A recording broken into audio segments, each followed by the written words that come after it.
Watson. I am the Senior Technical Director of AOL Mail, one of our newer products called Alto Mail. AIM AOL Client. Since this is a Google conference, I went ahead and put my plus link on there.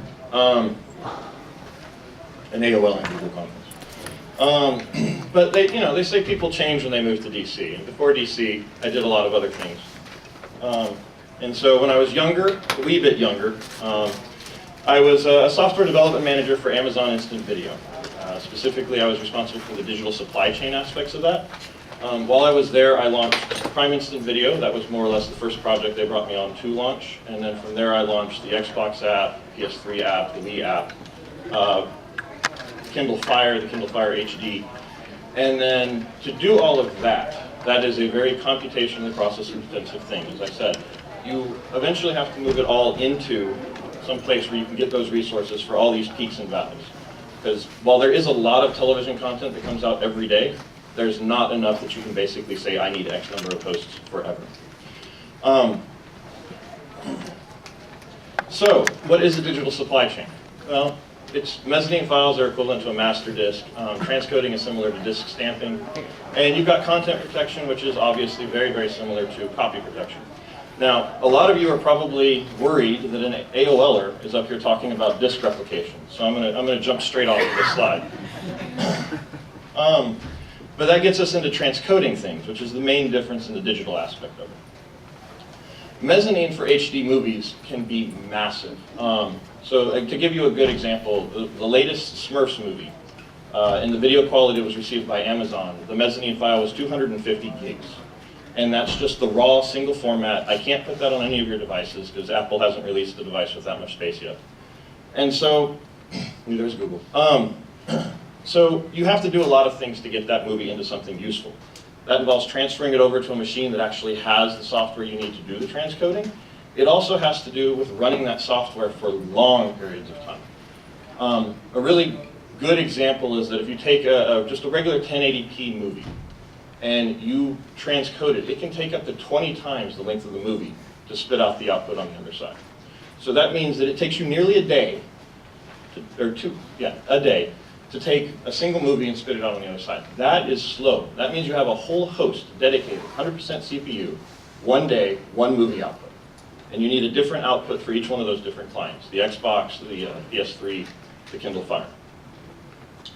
So, and then there's also content protection, the DRM and all those other things. And if you recognize the logo that I sort of kind of stole, then you know exactly how seriously the content companies take security. They've got all sorts of DRM and other things that they put even on physical media.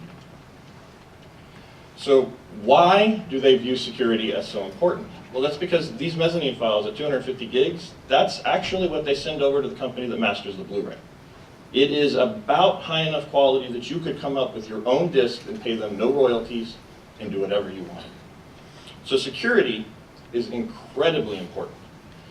It's also, again, if it takes you time, 20 to 30x the time of the thing, to get it on site, you need it before it's supposed to be on site, by a lot. Especially if you're going to go through and do some of these content checks and the quality checks. So it might be, and to give you an example, there's this is going to get a little technical, but there's parts of the MPEG spec that allow you to do something called an edit list, which basically you can say in the container that as you're playing this movie, jump around, right? Like the movie is not linear. It's actually going to jump to the end, play that first, jump back to the beginning. It is undefined what it means when you say that the length of that jump is 0. So certain players will shove a blank screen in there, some of them will shove nothing, some of them will just stop processing because they don't know what it means. So studios occasionally, when they're mastering these things and sending them out, accidentally drop one of those in there. Their thing doesn't show anything, it just shows it is playing smoothly. Ours will break. So even if you get it early, there's a chance that you're still not going to hit your street date. So you ask for it even earlier, just so that you can avoid little problems like that no one can see until it's running through the workflow. So now you're in a situation where you've got content that you can sell of quality equal to or better than the Blu-ray they're going to put out. And you have it before it's even available in the rest of the world. So security, at least from the Amazon Instant Video perspective, and from Netflix and from Hulu and from all these other places that are doing first-run content, is incredibly important. Because they build in things that are millions of dollars of liability for this stuff. And it is incredibly difficult to be on the receiving side of a lot of those contracts. Because if you lose all the Breaking Bad content, like how many people here would just go to a different, like Google Play and buy the content as opposed to buying it from Amazon? So security solutions, and this is a big one when it comes to AWS, because most of you that are already in AWS are probably doing some things that Amazon would tell you to stop doing. So it's only, to start with, security is only as good as how you treat your keys. Most people don't really think about that. They're just like it's encrypted from one end, it's delivered on the other end. The encryption is only as good as where you've kept that key, how private it is, and who has access to it. That's why there's really not a great solution for secure email yet. I will say that is an area I spend a lot of time thinking, being the owner of AOL Mail and watching all the NSA stuff happen. But AOL understands this is a problem. You can't just put the key in a harder place to find because somebody will eventually find it. Obscurity is not security, no matter how many letters they share. So they're working on things that have to do with the IAM accounts, and you'll see a lot of this start to get rolled out in hopefully the near future. They were working on a lot of it when I was there. And it is these solutions where they can help get your AWS access key and all of the other stuff that you set up as IAM users pushed out to the instance without it having to be in any clear plain text thing. Now you still have an issue that AWS is managing your key. So there are still some questions there that you do need to think through as you do your security and threat assessment. The other part of it is, so that's sort of you have your car, and no matter if it's too easy to get a copy of the key to your car's not going to be there when you leave work. There's the other aspect of it, which is the armored car, or sort of the cache concept. The stuff is valuable, and the only way to protect it is to keep it fenced in at every single step and trust what you're passing it through.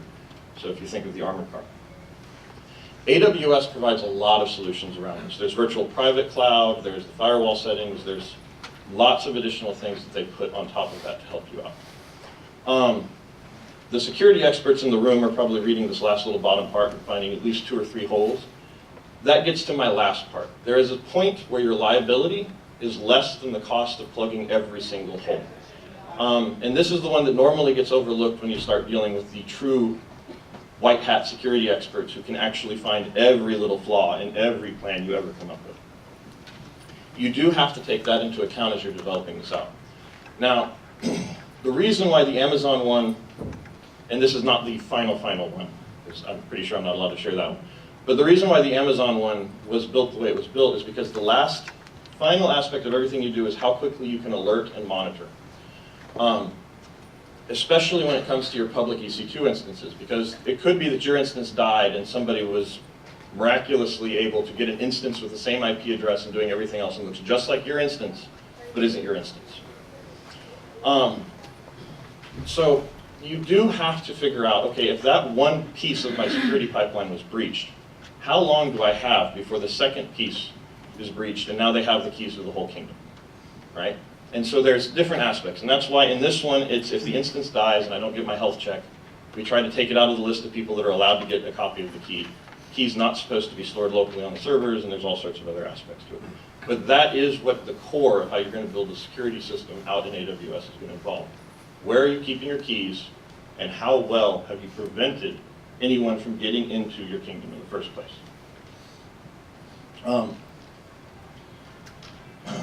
Another part of moving into AWS, and this is one that Amazon, with its frugality, is ridiculously strict on, and when you're building out your model and your capacity planning and you're asking for new stuff from AWS.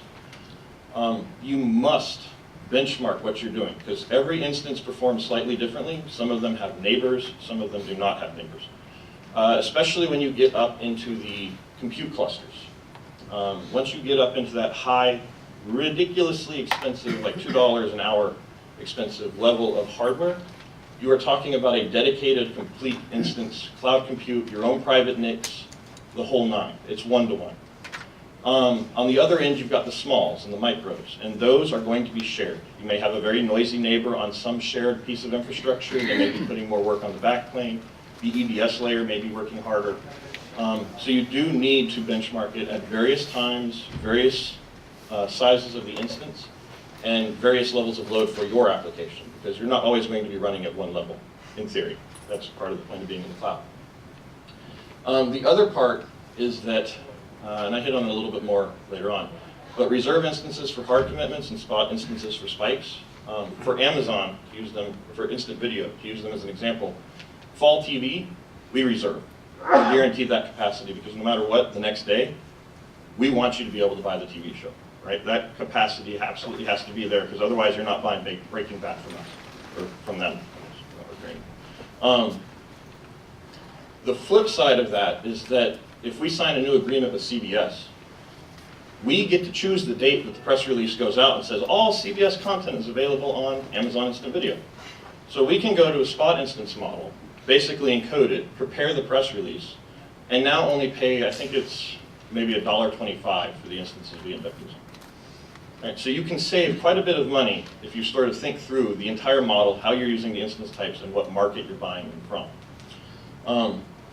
The last little thing, especially when you're thinking about instance types that you must pay attention to, is the availability and the capacity. And this is an area where if any of you have an AWS consultant now, or an account manager, they will tell you every year they want the numbers. And that is because they have to go through their budget planning to figure out how many computers they're putting into a rack. And they have very limited quantities at certain levels in the hierarchy. A great example of it, again, is the cloud computes. There are a tiny fraction of those that are just sitting there idle. Those are basically, you came to us in advance and you said, I need to run a giant HPC cluster. They go get the hosts, they rack them, they run your HPC cluster, and then they move some chunk of them back into the small population so people can buy smalls on them. The same thing is true when you start getting into the extra larges and larges. It's a very one-to-one type model at that level. So you will want to either communicate them or understand that the spikes on the larger, heavier hardware are not going to be as elastic as they would be on the smaller hardware. Now, one thing that we did really big with simple workflow, and I'm going to tell you the last thing that sort of covers it, but I'm normally very effusive about simple workflow. We embrace this. It's a relatively new Amazon workflow system inside AWS, and it is, I love the thing. It sort of breaks out this decision framework away from the worker framework. It allows you to express your business logic in code. You're allowed very expressive if statements, generics, types, interfaces, all the stuff that from an engineering perspective, and I have a very big engineering background, make it easier to understand what is supposed to happen in this workflow rather than parsing an XML document, trying to figure out how the code parsed the XML document, and then going from there. Now, I'm a little upset with them because I did not get a picture, so you get a picture of a kitten. But there is a book called Shipping Greatness. Some of you may have read it. It was written by an ex-Amazonian who, what was his name again? Chris Vander May. I believe he's a Googler now. Really good book, but there's a whole section on it based on you should never use software that is not yet released because you're basically pinning your ability to ship greatness on something that is yet to be shipped. I made that mistake. I'm not sure I would change it if I did it again, but I made that mistake. We had to go through, I think, 3 API revisions as they were working it out, but the end result of the API for simple workflow is about as just beautiful of a separation and keeping it purely in code as you could get. It is backed by DynamoDB, and it handles some ridiculous Amazon scale. It's powering a lot of things in the shopping cart and other parts that you would never have thought would require a workflow system on the back end, at least not one as robust as this is. To give you an example, we were using it a lot, and we use it for very, very different scenarios. So we've got the long-running, one-day-long encoding of a movie, and we have thousands upon thousands of hosts that are dedicated to running that job. And that's all running through SWF, doing things. The flip side of that is that every movie has a trailer or a teaser or some little thing. And that's this tiny little movie that's only about 30 megs. There's nothing major about it. No time to transfer, no time to transcode, the outputs can't be very big, DRM is not even applied to them. They can go through the same workflow in seconds. It is one of these things where the workflow system, the back end, thousands of them, you can load it all up and it just handles those as well. So if you are moving and you have a lot of workflow-based parts, simple workflow will work great. The additional advantage to simple workflow is that it's also not dedicated to EC2 instances. Sort of like SNS and SQS and a lot of the other Amazon service part of the service. It is one of those things where all of the hosts actually doing the work can exist in your own private data center. They can exist on your mobile phone if you really wanted them to and launch your own app using SNS and all sorts of other little tricks. And they can have that fire back off into simple workflow and progress it onto the next step, fire off the decider and make the logic happen. So there's a lot of In this example, this was part of the reason we started going down it on the video side, was that we wanted to find a way to maybe, for security reasons, keep the videos inside the Amazon network instead of pushing them all out onto S3. Again, security. Who holds the keys to your door, or who holds the keys to your kingdom, and how easy are they to get? We wanted a model where we could completely ensure that everything that was happening in the transcoding, all of the moving of data, was something we had visibility into and we had control over. In the end, we ended up going with public EC2. If anybody's really interested, it's because internal Amazon does not support Windows very well, and Apple does not release a ProRes codec that exists for Linux. So if you want to do it, you have to go through some FFmpeg licensing voodoo. So there aren't too many more slides left. This part's actually kind of short, and you guys will be able to ask me a lot of questions. But when to be elastic? So elastic in the cloud is not for everyone. You've probably heard some mustache-sporting, hoodie-wearing, trendy hipster telling you that a lot of companies in Silicon Valley are moving to physical hardware because it's cheap. And in some cases, this will be true. No matter what you do, EC2 instances are sometimes not the most viable option. If you are going nowhere but up, and there is no plateau, there is no cyclic nature to it, going cloud is not going to actually save you a lot of money. It'll give you a lot of flexibility, but when you start crunching the numbers and going through the massive amount of cost spinning up instances and doing the data transfers into, getting things into S3, the cost of transferring data back out, and all the other aspects, you will quickly run into a situation where you understand that you're paying for that flexibility to be able to say, I need 2,000 instances today and I only need 1,000 instances tomorrow. So the cost per compute cycle, if you've got a very steady, always going in one direction load, not really a situation where you need to be in an elastic, flexible environment. So for Amazon, the other reason they go to it is they got Black Friday. They have a graph that basically goes and has a beautiful peak in the middle of Christmas season, and the orders go through the roof. Some of you have probably brought a gift, one or two, from them during that time period.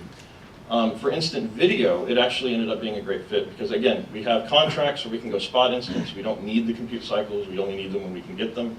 We have other instances for television seasons. You go up, you have Breaking Bad, it ends, then there's a lull of a couple of weeks, and people are watching reruns of Park and Rec. That has no load on the encoding side. And then you go back up and something new comes out. Probably Mad Men or something like that. Or Game of Thrones.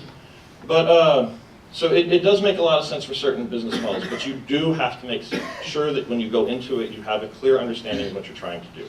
Are you being elastic just because it's flexible? Are you being elastic because you want to be in the cloud? Or are you being elastic because your usage for demand and capacity makes sense for it?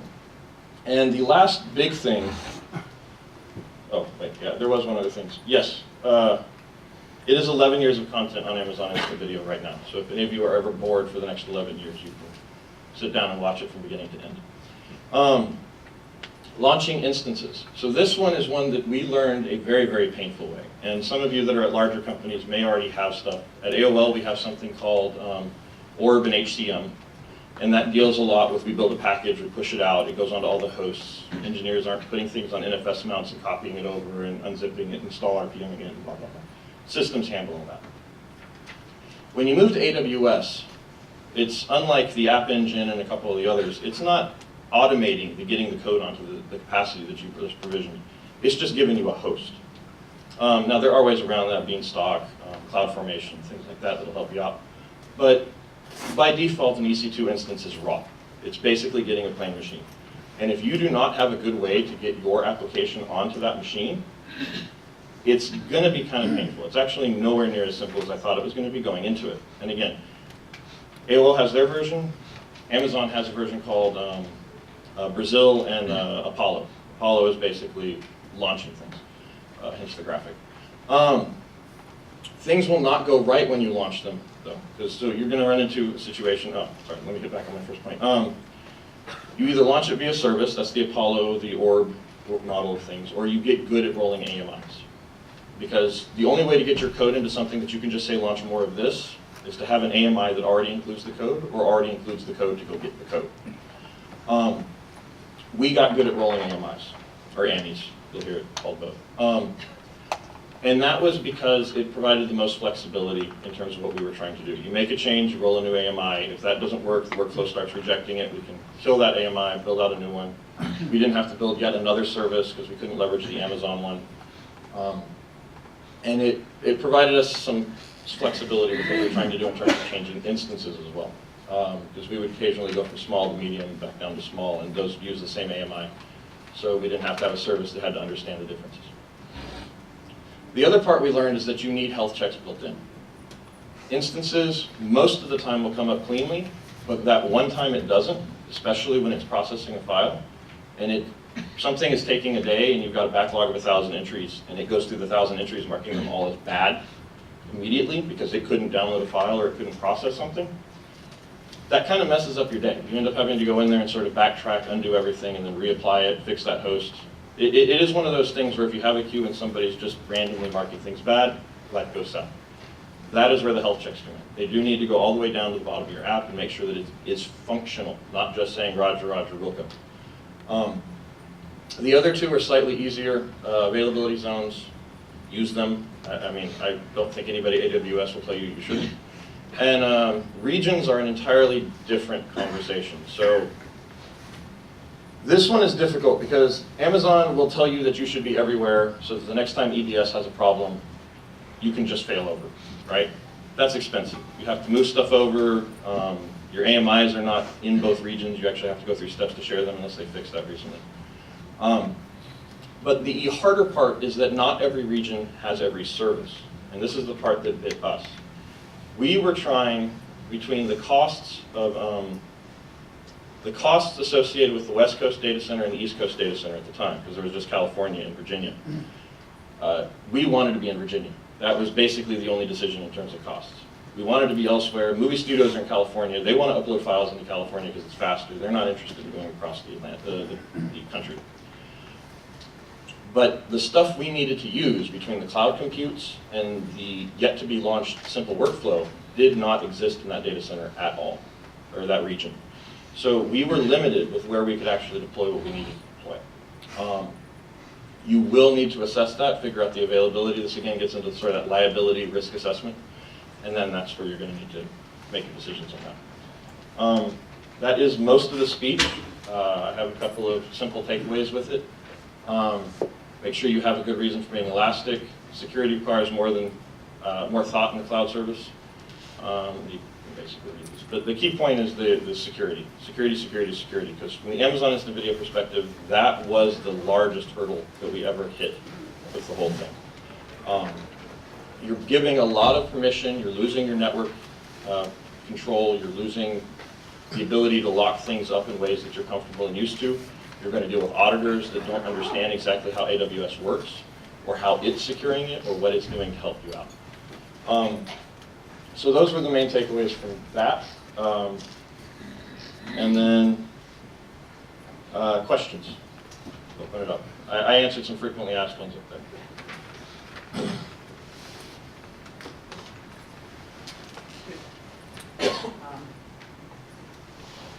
Do you have any experience in the AWS Redshift, moving a data warehouse to cloud? No, nothing that the instant video team needs that type of level of database, and most of what we did just depended on giving Oracle more money.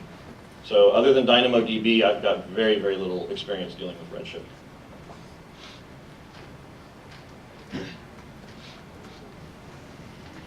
How did you guys integrate with the content delivery network? Do you actually move the movies to the CloudFront, or do you deliver straight? So that is actually an interesting question to a degree. CloudFront was easy. So the question was, how do you deal with the CDNs and the delivery networks, the distribution part of the supply chain? So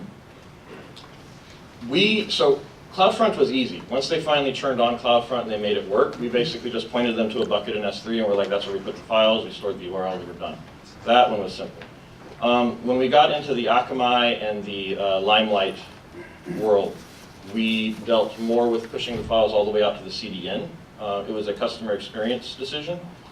The goal of it was for us, we did not want the time to first byte for a customer when you're starting to click play to take any time at all. You'll occasionally hear Jeff Bezos say that customer experience is king. customer obsession. It's part of the DNA of Amazon. And it was one of those, it is much more expensive to store every single movie at every single bit rate for every single device on your CDNs, on multiple CDNs. But if you are taking you must think about the customer experience seriously, you do hit the point where it needs to be there so that the time to the first byte does not include transmission time from some back-end server that's kind of cold storing a lot of it. And this is a little different than the way Facebook has to handle it, because they're taking more of that photo from 1997 that maybe your ex looked at once. They have to store it somewhere, and they can have it take as long as it needs to come up because the ex is willing to wait to see your photo, right? So Amazon doesn't take that tack. You may not have, only one person may be watching the movie, but we have still put it where that one person can get it immediately.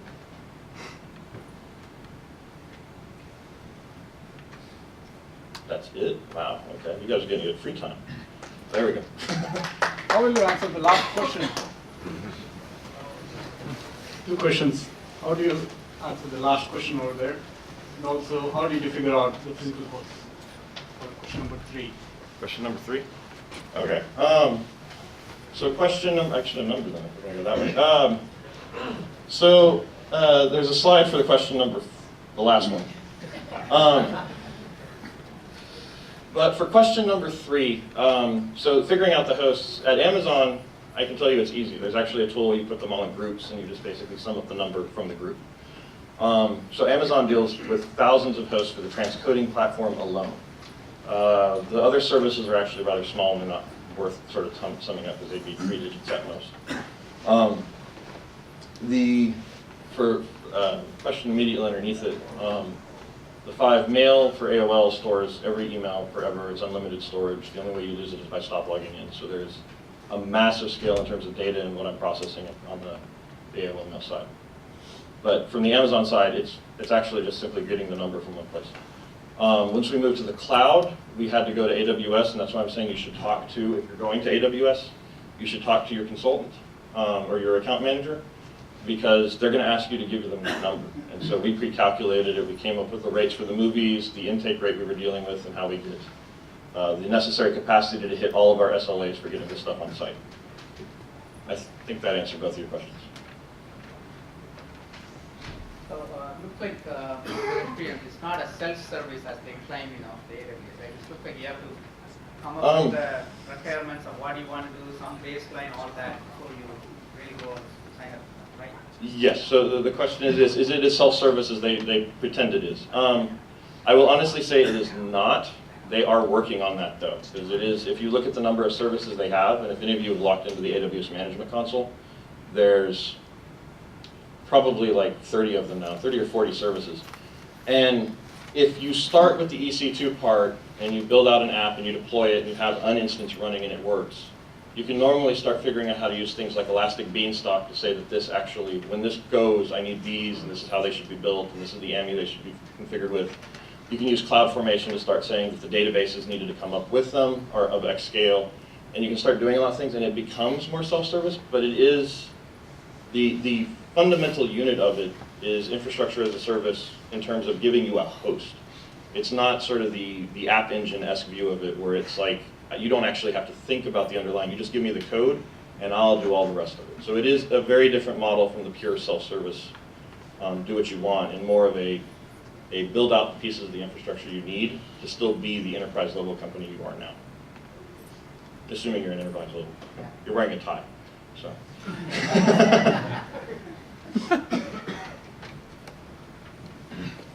Cool. I guess that means I answered everybody's question before I got to the end. Awesome. All right, well, if anybody wants to talk to me afterwards, I am here for a little bit longer, and I am flying back to California at 5 tonight, so I shouldn't be here too long, because I still have to catch the flight. But with that, thank you very much for coming here, and thank you for listening to my speech.